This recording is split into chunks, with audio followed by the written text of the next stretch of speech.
Hananoki Village and the Thieves.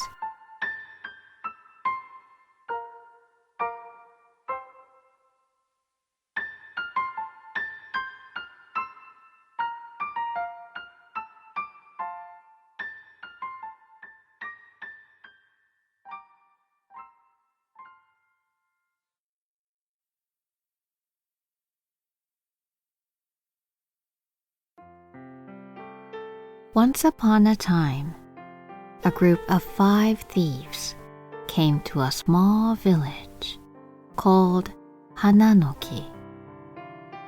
When the thieves passed along the northern river and got to the edge of the village, they saw children and cows playing together and enjoying the pleasant breeze. Shortly after, the 5 of them hid in the bushes. The head of the thieves said, "All right, I will be hiding here. So you guys go into the village and scout ahead. When you find rich houses there, see if you can break their windows, if they keep dogs and such. It hasn't been that long since you guys became thieves. So be careful not to make any mistakes." "Yes, sir."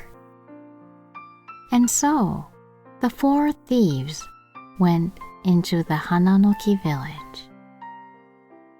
Having seen the 4 thieves leave, the head thief sat down on a tuft of grass by the river. This thief had been a real thief for so many years, until yesterday, before he took on his 4 apprentices. He had been stealing all alone. After a short while, one of his apprentices, Kamaemon, returned.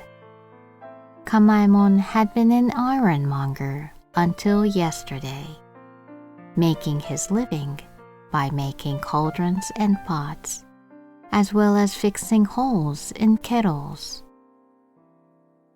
"Hey, boss." How was it? "I found a great house. There was a huge house along the West River. The rice pot there turned out to be huge, so they can cook lots of rice at once." You idiot. You think we can steal such a giant pot? By the way, what the hell is that shabby pot in your hand? "Well, this is,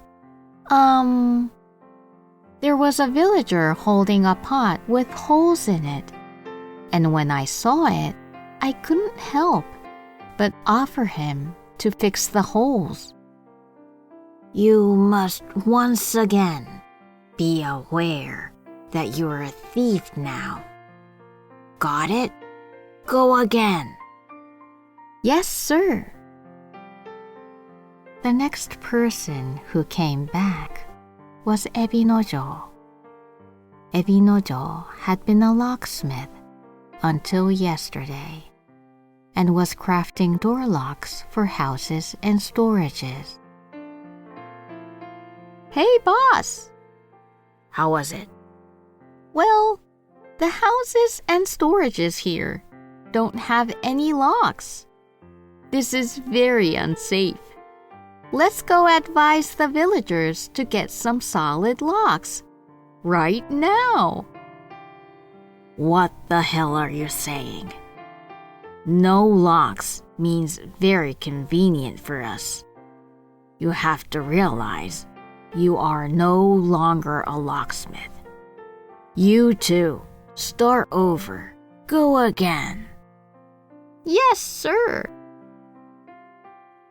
The next person who came back was Kakube. Kakube used to be a traveling performer and was earning money from spectators by showing acrobatic moves. "Hey, boss." How was it? Yes, when I headed east along the river, there was a small house where an old man was living. So, in that house, you found something luxurious, like fine scrolls and vases, right? No, the old man there was really kind, and when I did a somersault for him, he served me tea and 2 sweet snacks. So, I brought you one. You are supposed to get something more luxurious than tea and snacks. You too. Start over. Go again. Yes, sir. While the head thief was eating the snack, the 4th apprentice, Kanataro, came back. Kanataro had been a carpenter until yesterday and was earning his living through building houses and repairing temple gates. I'm sure you too have found nothing valuable there, just like the rest of the guys. Yes, I did. I found an extremely fine house. What? Tell me about it. Yes, the ceiling of that house was made of a single piece of Satsuma cedar. I'm sure it would delight my deceased father, who also used to be a carpenter. Just as I thought. Are you going to take down the ceiling board? That's ridiculous. You two, start over. Go again. Yes, sir. Oh boy. Having seen Kanataro leave, the head thief lied down on the grass. Being the head of thieves is not an easy job. At that moment, he heard a child scream. Thief! Catch him! The head thief hid himself inside the bushes in a hurry. A bunch of children with pieces of rope in their hands rushed right before the head thief's eyes. Seems like they're just playing make-believe, that they're thieves. But even if it's mere child's play, it's a little unsound. I doubt they can become good adults if they're playing like that. The head thief subconsciously mumbled those words while forgetting that he was a thief. Hey, mister.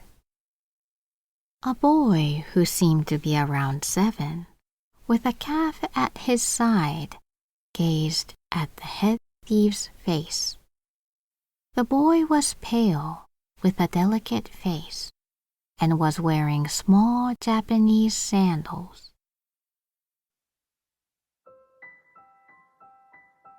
Mister, please watch this calf for me. Without waiting for the thief's answer, the boy handed the calf's leash to him and quickly ran away, following the children ahead. Instead of running or jumping around, the calf was calmly eating the grass while standing beside the head thief.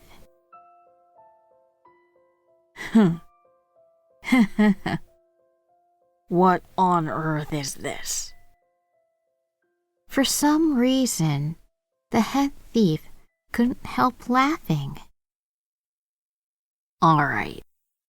Now, I can boast my apprentices. Now, I can proudly tell them that I could steal a calf while they were searching the village. Oh no, I am laughing so hard that I started to shed tears. Why? I can't stop my tears. It looks like I'm crying." Yes, the thief was indeed crying. The thief was actually happy. While he had been hated by people countless times, he had never been trusted with anything until now. Nevertheless, the boy offered his calf to him, who is a thief. And on top of that, the calf had complete faith in him. The head thief had never experienced anything like this in his entire life. He learned how great it feels to be trusted by people for the first time.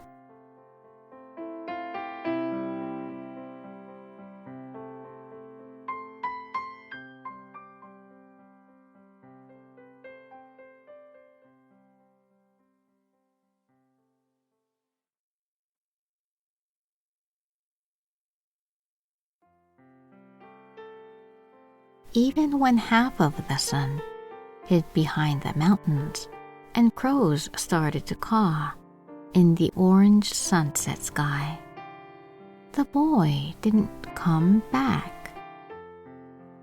"That boy hasn't come back yet. It's going to get dark soon." Then his 4 apprentices returned. "We are back. Hey, what's that calf?"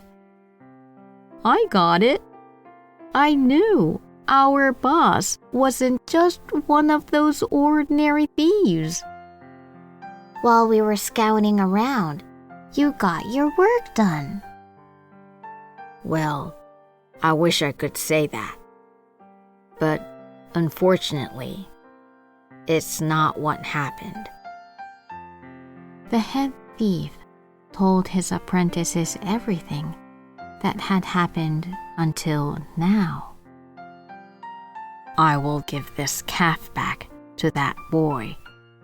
You guys, please help me find the boy."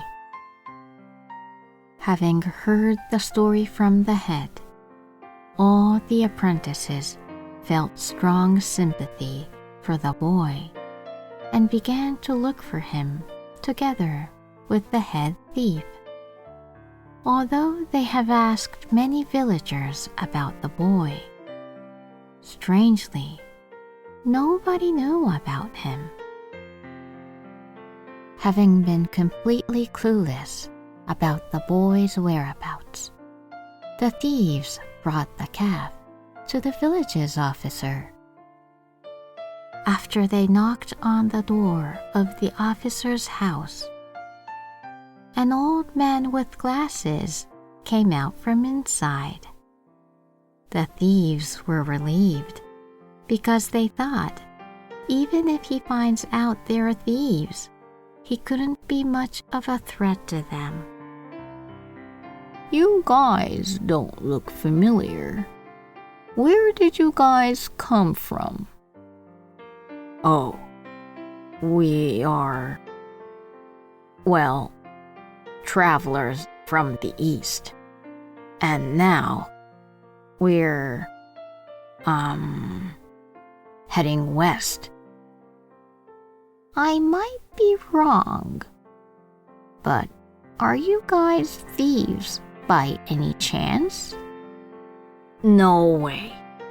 We are just, well, I'm sorry. I apologize for asking such an odd question. That's right. You guys are not thieves.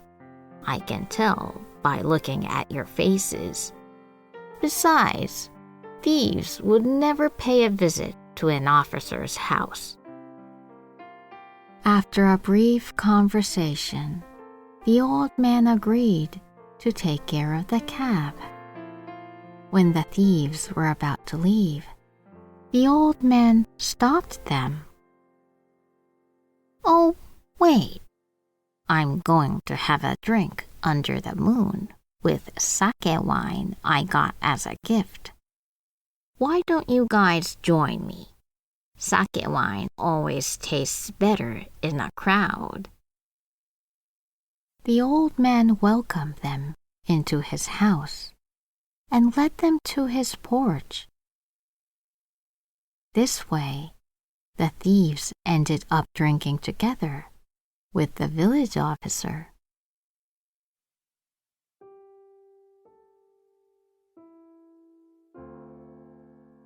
While enjoying the full moon as an accompaniment to the sake wine, the six have talked about various things.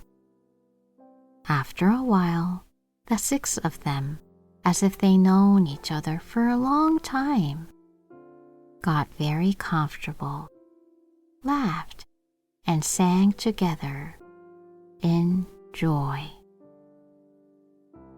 "Huh, what's the matter? Are you crying?" "It's nothing. I'm all right." "Oh, I see. I have a bad habit of laughing when seeing someone cry. Please don't be offended. Ha ha ha." Next to the head thief in tears, the old man again started to laugh, loudly and pleasantly.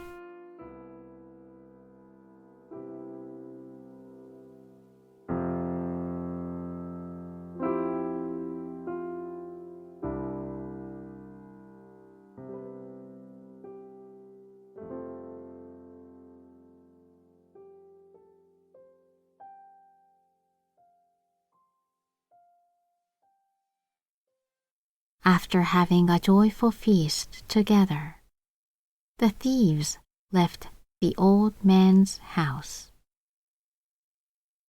After a while, when they came close to the edge of the village, the head thief suddenly stopped. "Boss, did you forget something back there?" "Yeah, I forgot to tell him something very important. I'm going back. You guys, come with me." The thieves then returned to the officer's house, and the head thief kneeled down and bowed his head in front of the old man at the front door of the house. "Elder, actually, we're thieves." Having heard those words, both the old man and the apprentices were astonished. "I wasn't going to confess such a thing.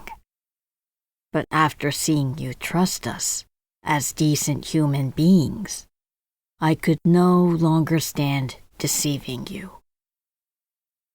The head thief told him all the crimes he had done so far, and at the end, he said, "However, these guys became thieves just yesterday and haven't done anything bad yet. So please forgive them." The head thief begged the old man. The next morning in Hananoki village, the ironmonger, the locksmith, the performer, and the carpenter were about to set out on their separate journeys. "Listen up. You guys, never ever turn back to be thieves again." The four have taken the head thief's words to their hearts.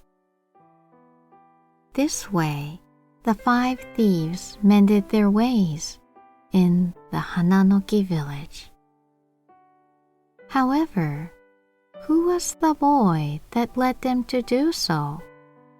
Although the villagers tried hard to find the boy who protected them from the thieves, he was never found. Finally, the villagers came to the conclusion that the boy was probably the small Jizo statue which had been under the bridge since the old times. This was because the villagers were giving offerings to the Jizo statue every day, and on that day, there were new small Japanese sandals placed in front of it. This is indeed a mysterious story, but there can be a story as mysterious as this one. In this world,